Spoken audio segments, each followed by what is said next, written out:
본문의 배경은 사사 시대입니다. 이 사사 시대는 이스라엘 역사상 가장 어두웠던 시기들 중에 하나라고 저희가 볼 수 있는데요. 이 사사 시대에 대해서 성경은 단 한 문장으로 설명하고 있습니다. 저희 오늘 읽을 룻기서 바로 한 장 전을 넘겨보시면 사사기가 나오는데요. 사사기 21장 25절에 이렇게 쓰여 있습니다. 제가 읽어드리면 그때 이스라엘의 왕이 없었으므로 사람이 각기 자기의 소견에 옳은 대로 행하였더라. 사사 시대는 이스라엘 민족이 출애굽한 이후에 광야 40년의 세월을 지나서 하나님이 약속하신 그 가나안 땅에 정착한 후에 그들의 지도자 여호수아가 죽고 난 후에 그 시대를 바로 이야기합니다. 그런데 그 시대에는 여호와 하나님을 알지 못하는 세대가 되었습니다.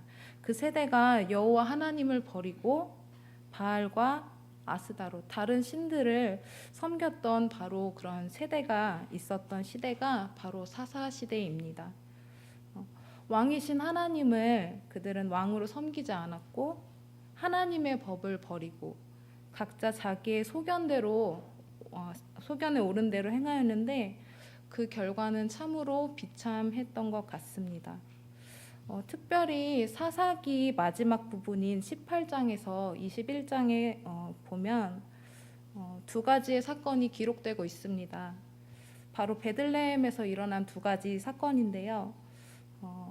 미가와 그 우상들의 이야기, 그리고 또 레위인과 그의 첩, 그리고 동족 간의 전쟁이 일어나는 그런 이야기들이 기록되고 있습니다.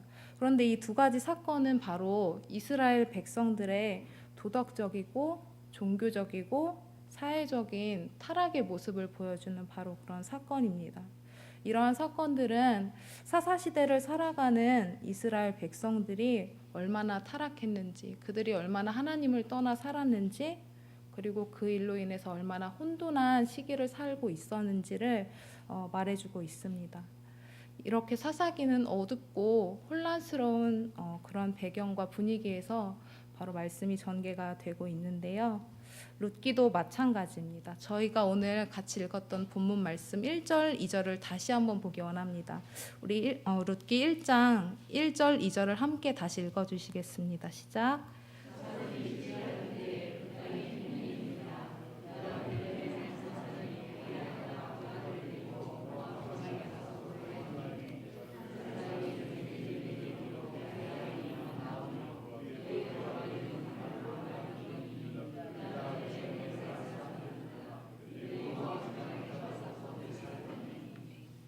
베들레헴이 나오지요. 베들레헴은 빵집이라는 뜻을 가지고 있는데 그것은 풍요로움을 바로 상징하는 뜻을 가지고 있습니다. 그런데 바로 그 풍요로운 땅 베들레헴에 기근이 닥쳤습니다. 그리고 그것으로 인해서 베들레헴 태생이었고 에브라임 지파의 한 가정인 엘리멜렉의 집안이 그곳을 떠나 타국인 모압으로의 이민을 결정하는 일이 생겨나게 되었습니다. 지금 시대에도 이민을 결정한다는 것은 쉽지 않은 일인 것 같습니다. 그런데 이 사사 시대에 특히 이스라엘 백성들에게는 이민을 결정하고 생각한다는 것은 특히 더 어려운 일이었습니다. 왜냐하면 이스라엘 사람들에게 땅은 그들의 생계 수단이었을 뿐만 아니라 하나님께서 그들에게 맡기시고 또 지키게 하신 특별한 것이기 때문입니다. 그렇게 특별한 땅을 가지고 있는 엘리멜렉이었지만 그럼에도 불구하고 이 엘리멜렉은 기근으로 인해서 하나님께서 그에게 주신 삶의 자리를 벗어나서 이방 땅인 모압으로 떠날 것을 결정하고 선택하게 되었습니다. 하지만 그도 처음부터 베들레헴을 완전히 떠나겠다라는 생각을 가진 건 아니게 보입니다. 저희가 성경을 살펴보면 여기서 언급되는 거류라고 표현되는 이 뜻의 원어를 살펴보면 임시로 잠시 머무는 것을 뜻한다고 합니다. 그렇게 엘리멜렉은 처음에는 잠시 동안 이민을 계획했었지만 그것은 하나님이 주신 삶의 자리를 벗어나는 일이었습니다. 그리고 그 일의 결과는 그에게 비참한 결과를 가져다 주게 되었습니다. 저희가 다음에는 3절에서 5절을 함께 보기 원합니다. 3절에서 5절 함께 읽겠습니다. 시작.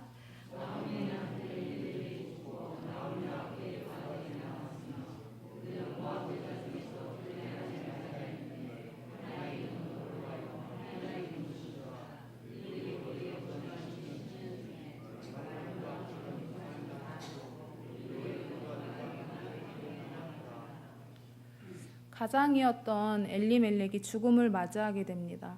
그리고 그의 두 아들은 모압 여인과 결혼하게 됩니다. 그리고 잠시 동안 떠나겠다 계획했었던 그 일이 10년이라는 세월이 지나게 되었습니다. 그 시간 동안에 이 엘리멜렉의 두 아들마저 먼저 세상을 떠나게 되는 일이 생기게 되었습니다. 그리고 나오미와 이방 여인 며느리 둘만 남게 되었습니다. 이렇게 나오미의 가정에 닥친 연속적인 재앙은 우리가 어떻게 이해를 할 수 있을까요? 이것은 단순히 나오미가 지독하게 운이 없었던 것일까요? 나오미는 적어도 자신에게 일어났던 그 일을 그렇게 해석하고 있지는 않는 것 같습니다. 룻기 1장 13절에 여호와의 손이 나를 치셨으므로 라고 이야기하고 있습니다. 또 1장 21절에 보면 여호와께서 나를 징벌하셨고 전능자가 나를 괴롭게 하셨거늘 이라고 나오미가 자신에게 일어난 일을 이렇게 해석하고 있는 것을 볼 수 있습니다. 우리의 삶에서 일어나는 모든 이해할 수 없는 어려움들, 고통들, 고난들을 다 하나님께서 주신 징벌이라고 결코 이해할 수 있지는 않을 것입니다. 그러나 적어도 엘리멜렉의 가정의 경우 베들레헴을 떠나는 것은 하나님의 뜻이 아니었던 것 같아 보입니다. 베들레헴에 닥친 기근은 하나님을 향한 신실함을 저버렸던 이스라엘 백성들에게 내려진 하나님의 심판이었고 회개의 촉구였습니다. 그렇지만 이들은 그것을 깨닫지 못하고 엘리멜렉은 그것을 깨닫지 못하고 오히려 하나님을 떠난 선택을 했기 때문에 아마도 이러한 일이 일어난 것 같습니다. 엘리멜렉이라는 이름의 뜻은요, 하나님은 나의 왕이시다라는 뜻을 가지고 있습니다. 그렇지만 그의 삶의 선택에서, 그의 삶에서 보여지는 그의 고백은 하나님을 왕으로 인정하지 않는 것을 보여주고 있습니다. 이렇게 비극적이고 조금은 많이 어두워 보이는 이러한 일들 속에서 다음 6절은 마치 한 줄기 빛과 같은 역할을 해주는 것 같은데요. 6절을 제가 읽어드리겠습니다. 그 여인이 모압 지방에서 여호와께서 자기 백성을 돌보시사 그들에게 양식을 주셨다함을 듣고 이에 두 며느리와 함께 일어나 모압 지방에서 돌아오려 하여. 드디어 나오미에게 한 가지 소식이 들립니다. 베들레헴에 양식이 있다는 그러한 소식인데요. 이 소식을 듣고 나오미는 모압 땅을 떠나서 다시 베들레헴으로 돌아가고자 하는 선택을 하게 됩니다. 그런데 나오미는 베들레헴에 양식이 있다는 것을 여호와 하나님께서 자기 백성을 돌보시는 것이라고 해석하고 있는 것 같습니다. 즉 양식이 그 땅에 있고 없고에 의해서 여호와 하나님이 자신의 백성을 돌보신다, 돌보시지 않는다라고 판단했던 것입니다. 성도님들 정말 그러하다고 생각하시나요, 혹시? 6절 이전에 양식이 없고 기근이 있었을 때 여호와 하나님께서는 자기 백성을 돌보시지 않으셨던 걸까요? 그렇지 않습니다. 사사기 전체를 통해서 그리고 성경 전체를 통해서 우리가 계속해서 볼 수 있는 것은 하나님께서 하나님의 백성들에 대해서 신실하게 그들을 돌보시고 그들과 함께 하시는 그 모습입니다. 그리고 그렇게 신실하신 하나님에 반해서 하나님께 신실하게 반응하지 못했던 하나님의 백성들의 모습을 우리는 계속해서 확인할 수 있습니다. 비록 눈에 보이고 피부에 와닿는 현실이 기근이나 어려움이었지만 하나님의 왕 되심과 하나님의 주인 되심을 인정하고 신뢰하면서 자기의 자리를 지키는 것이 어쩌면 엘리멜렉 가정을 향한 하나님의 뜻이었는지도 모르겠습니다. 그렇지만 엘리멜렉 가정은 그러한 선택을 하지 못했습니다. 그러한 선택을 하지 못했던 엘리멜렉 가정에게 일어난 일은 두 아들이 죽고 자기 자신도 죽고 자기들의 모든 소망이 끊긴 그런 일들이 그들에게 벌어졌던 것입니다. 그런 일이 생긴 후에야 그 남은 사람들은 왕이신 하나님의 돌보심 아래로 다시 돌아갈 것을 결심하고 있는 것을 보여주고 있습니다. 나오미와 함께 길을 나선 두 며느리에게 모압 땅은 아직 작은 소망이 남아있는 땅이었을 것입니다. 비록 그들의 남편들이 죽었지만 모압은 일단 그들의 땅이었고 그들의 나라였고 그들의 원래 가족이 있는 곳이었고 그곳에서 다른 삶을 살아갈 수도 있는 가능성이 있는 땅이었기 때문입니다. 그렇기 때문에 베들레헴으로 그 며느리들이 함께 돌아가는 것은 인간적인 눈으로 봤을 때 좋은 선택인 것 같지는 않아 보일 수도 있겠습니다. 그나마 안정적이고 희망적인 모압 땅에서의 삶을 선택하는 것이 두 며느리에게는 굉장히 좋아 보였을 것이고 또 나오미도 그러한 생각을 한 것 같아 보입니다. 왜냐하면 나오미가 두 며느리에게 축복하며 각기 자신의 어머니의 집으로 돌아가라고 말했기 때문입니다. 그런데 두 며느리의 반응은 달랐지요. 14절을 저희가 함께 보면 제가 읽어드리겠습니다. 그들이 소리를 높여 다시 울더니 오르바는 그의 시어머니의 입에 입맞추되 룻은 그를 붙쫓았더라 라고 이야기하고 있습니다. 오르바는 그 땅에 남기를 원했습니다. 하지만 룻은 자기의 어머니와 함께 가겠다라는 선택을 하고 있는 것을 저희가 볼 수 있습니다. 하지만 이러한 룻의 고백에도 불구하고 나오미는 다시 한번 권면합니다. 룻에게 오르바처럼 너의 백성과 너의 신이 있는 그곳으로 다시 돌아가라 라고 권면하고 있습니다. 나오미가 보기에도 모압 여인인 룻이 있어야 할 곳은 바로 모압 땅이라고 생각했기 때문입니다. 하지만 이러한 나오미의 말에도 불구하고 룻의 선택은 단호했던 것 같습니다. 저희가 같이 16절, 17절을 함께 읽기 원합니다. 16절입니다. 시작.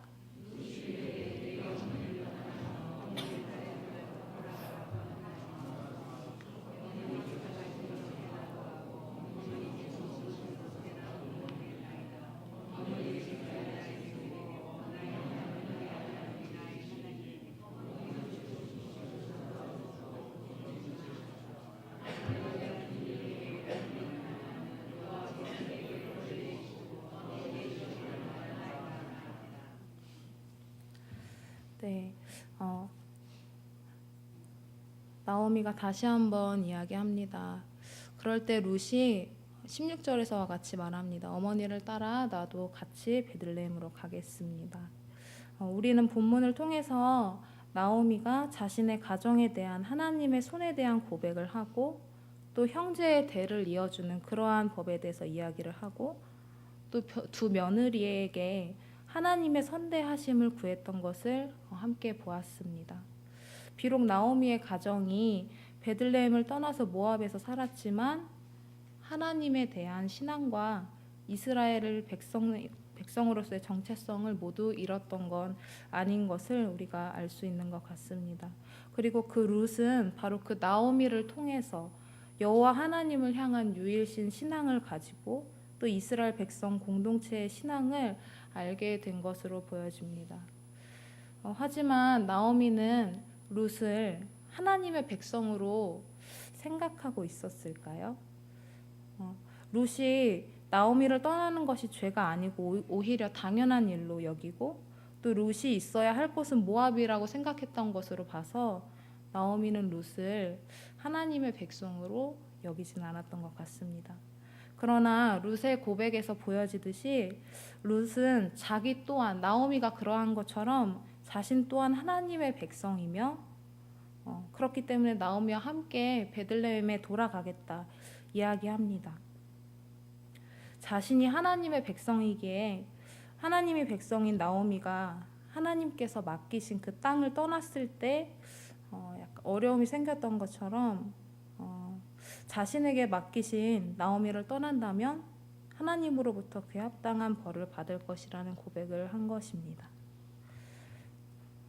하나님을 자신의 하나님이라고, 또 자기가 하나님의 백성이라고 하는 그 고백과 하나님께로 나아가는 그런 신앙을 가졌던 룻의 마치 신앙은 어두웠던 사사시대를 밝히는 한 줄기 빛과 같이 느껴지기도 합니다. 하나님의 백성인 이스라엘에게 기대했지만 도무지 찾아볼 수 없었던 그러한 신실함을 가진 인물이 나오미가 기대하지 않았던, 그리고 우리가 기대하지 않았던 뜻밖의 인물인 바로 이방 여인인 룻에게서 보여지는 것입니다. 룻이 고백했던 이러한 고백이, 또 룻의 삶이 바로 어쩌면 하나님께서 당신의 백성들에게 기대하고 그토록 찾으셨던 모습일지도 모릅니다. 비록 사사시대에 도덕적으로, 사회적으로, 영적으로 타락했고 또 기근이 있었고 하지만 그런 시대 속에서 하나님이 나의 하나님이시기에 하나님만을 붙잡겠습니다. 내 자리에서, 하나님이 맡기신 그 자리에서 하나님의 신실함을 기대하며 그 신실함을 붙잡으며 그 하나님께 거하는 그러한 삶을 살아내는 백성들의 모습을 어쩌면 하나님께서는 기대하셨을 것인지도 모르겠습니다. 이렇게 하나님을 향해서 신실한 신앙을 가진 사람을 통해서 하나님은 당신의 구속사를 진행하고 계시는 것을 저희가 계속해서 성경을 통해서 볼 수 있게 되는데요. 룻기 1장의 말씀으로 저와 여러분의 삶을 비추어 본다면 어떨까요? 우리가 살아가는 이 시대는 어쩌면 사사시대와 크게 다를 바가 없는 시대인 것 같습니다. 여러 가지 면으로 많이 혼란스럽고 어둡고 타락한 시대를 바로 우리가 살아가고 있는 것 같은데요. 이러한 악한 시대를 살아가는 우리는 약하고 연약한 존재이기에 어쩌면 고통과 어려움을 만나는 것은 당연한 일일지도 모르겠습니다.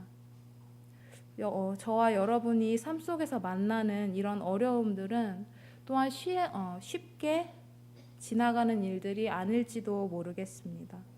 그래서 우리는 오늘 본문에서 보았던 엘리멜렉처럼 하나님을 믿는 사람들이지만, 하나님의 말씀을 아는 사람들이지만 어느새 하나님께서 맡기신 곳을 떠나서 내가 보기에 좋은 땅으로 향해 있을지도 모르겠습니다. 우리의 모습이 마치 엘리멜렉과 같을 수 있을지 모르겠습니다. 여러분 한번 돌아보셨으면 좋겠습니다. 지금 내가 어느 자리에 있는가, 나는 어떠한 삶을 살고 있는가, 우리가 이 말씀에 비추어서 잠시 생각해 보기를 원합니다. 잠시 어떠한 어려움을 피하려다가 어느새 그 자리를 잡고 앉아서 돌아오라는 하나님의 말씀을 깨닫지 못하고 또 하나님의 권위와 하나님의 돌보심을 벗어나 있지는 않으십니까? 그런데 그러한 하나님의 사인이 양식이 떨어지고 죽음과 같은 어려움과 고통을 경험하고 살 소망이 끊어지는 그런 일들만이 하나님이 보내시는 돌아오라는 사인이 아닙니다. 어쩌면 우리는 육신의 눈으로 봤을 때 아무 일 없이 정말 편안하게 잘 살고 있을지도 모릅니다. 하나님이 우리를 보내신 그 삶의 자리를 떠나서도요. 그렇지만 우리가 쉽게 알지는 못하지만, 우리가 깨닫고 있지는 못하지만 우리가 하나님이 보내신 그 자리를 떠나 있지는 않은가, 우리가 돌아보았으면 좋겠습니다. 그리고 여러분, 계속해서 하나님께서 우리 각자에게 보내신 그 삶의 자리를 지키는 우리가 되기 원합니다. 나오미가 베들레헴으로 돌아가는 그 일은 정말 쉽지 않은 일이었을 것입니다. 그녀는 어쩌면 남편과 두 아들이 죽은 모압 땅에서 자기도 죽겠다고 결정할 수도 있었을 것입니다. 어쩌면 그게 그녀에게 훨씬 더 편안한 삶의 마무리를 할 수 있는 결정이었을 수도 있을 것입니다. 자신에게 일어난 일을 원망하면서 하나님을 완전히 저버릴 수 있는 선택을 할 수도 있었습니다. 그렇지만 나오미는 그런 선택을 하지 않았습니다. 자신을 돌보시는 하나님, 그 하나님을 기억하고 하나님이 원래 자기에게 주셨던 그 땅으로 나오미는 돌아갈 것을 선택했습니다. 베들레헴으로 돌아간 나오미는 자신의 이름을 더 이상 나오미가 아니라 마라라고 부르라고 이야기하는데요. 이 마라는 쓰다라는 뜻을 가지고 있습니다. 나오미는 그 이름의 뜻처럼 아직 자기의 실패와 아픔으로부터 회복되지 않은 상태였는 것 같습니다. 하지만 그런 아픔 중에 거했기 때문에 자신의 삶을 포기한 것이 아니라, 그럼에도 불구하고 다시 하나님이 보내신 그 삶의 자리를 기억하고 회복되지 않았지만 본래 자신의 자리를 찾아 돌아가서 하나님의 도우심을 구했고 회복을 기다리는 그러한 삶의 선택을 보여주는 것 같습니다.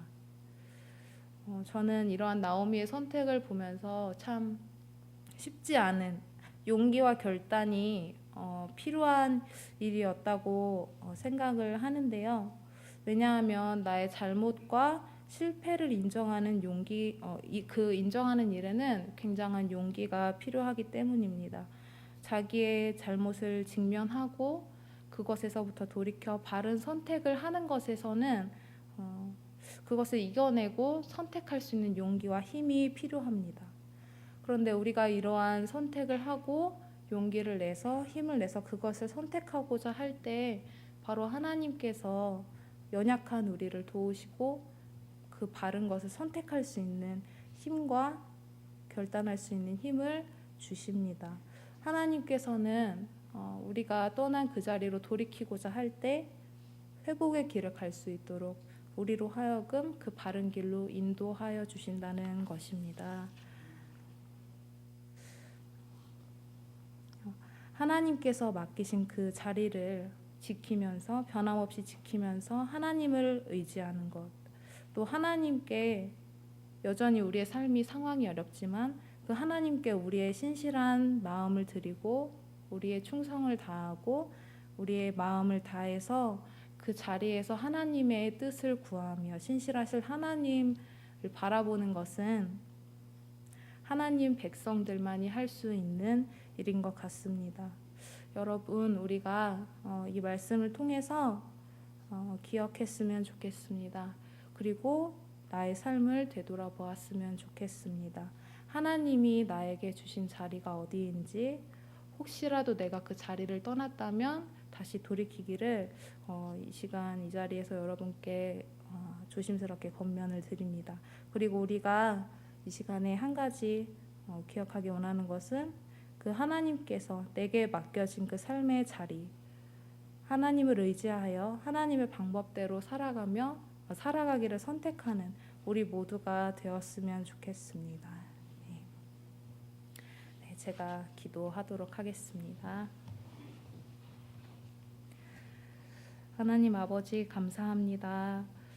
하나님, 우리는 어려운 시대를 살아가고 있습니다. 하나님, 이 시대를 살아가면서 때로는 앞이 보이지 않는 것처럼 여겨지기도 하고, 또 때로는 우리 삶에서 여러 가지 어려움을 겪기도 합니다. 하지만 하나님, 우리를 하나님의 백성으로, 하나님의 자녀로 불러주심을 우리가 기억합니다. 그리고 그 하나님께서는 언제나 신실하게 우리를 대하여 주시는 하나님이심을 우리가 기억합니다. 하나님, 우리가 이 어두운 세상에서 때로는 지치고 때로는 숨막혀서 이 자리를 포기하고 도망치고 싶은 그 순간이 있을지 모르겠습니다. 하나님, 그때 하나님 우리가 기억하기 원합니다. 우리에게 주시는 그 하나님의 놀라우신 은혜들을 기억하게 하시고, 우리가 어려움 중에 있지만 우리의 삶을 지켜나가는 그 힘을 부어주시는 하나님을 기억함으로 우리가 지금 우리에게 허락되어진 자리들 잘 지켜나가며 하나님을 의지하는 우리 모두가 되어질 수 있도록 하나님 도와주옵소서. 감사드립니다. 살아계신 예수님의 이름으로 기도합니다. 내 높은 아침도